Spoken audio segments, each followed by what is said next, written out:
Stefani!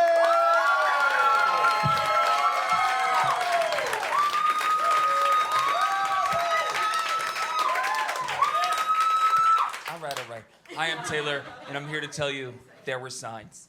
I begged my parents to let me join the Girl Scouts because I wanted the cookies. You know, I loved baking as a kid. I was like this gay little Julia Childs.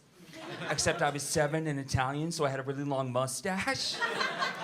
And they pushed me into Boy Scouts, and I had to wear those boring badges that you wear on your shirt.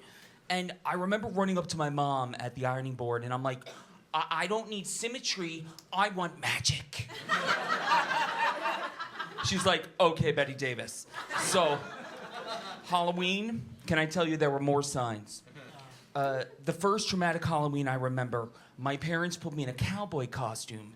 And of course I had a world-class freak out until I got the Powerpuffs fit I had clearly first asked for.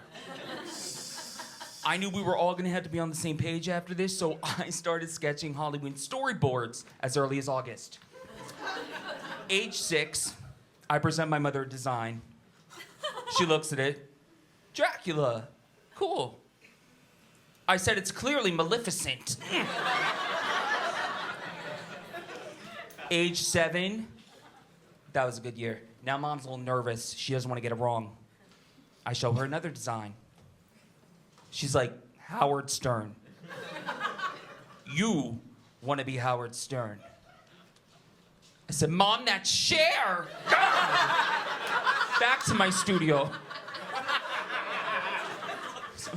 Clearly, my passion for design led to a love of the stage. I have to tell you, every day after school, I was a star. There was no t-ball. There was no tennis. To my father's dismay, there was no pee-wee football. I would come home every day after school, and I would rehearse endlessly, hours and hours and hours of song and dance, just me and the VCR, my favorite musical. At 7, it was Gypsy with Natalie Wood.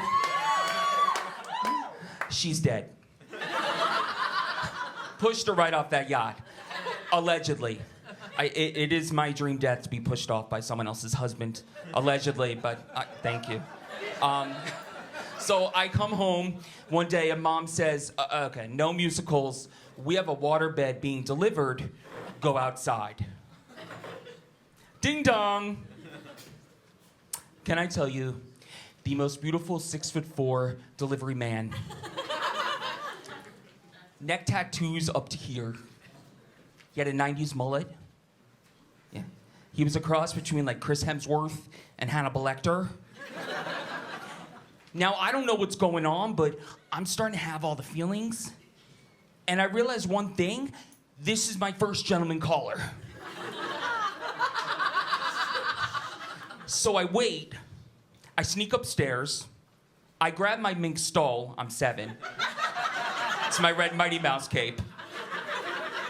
I tiptoe into my parents' bedroom. I hit my mark. I press play. The tape was cued. And the music begins. Now he starts to turn around with the big hose, expecting to see my mother. And he realizes he's stuck in the room with Jean-Benet Ramsey over here with less makeup. And if you're real good, I'll make you feel good. So he looks transfixed. But I might not be reading this room properly. Standing there with the hose, the water's gushing out at this point, and now I hear my mother's footsteps racing up the stairs in a panic. I bolt into my bedroom, I throw myself onto the bed. At this point, tears are just like wetting my Little Mermaid sheets.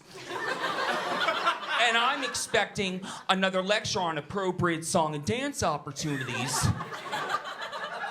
Instead, my mom passes my door, and I hear sloshing footsteps on the carpet, water gushing, and silence.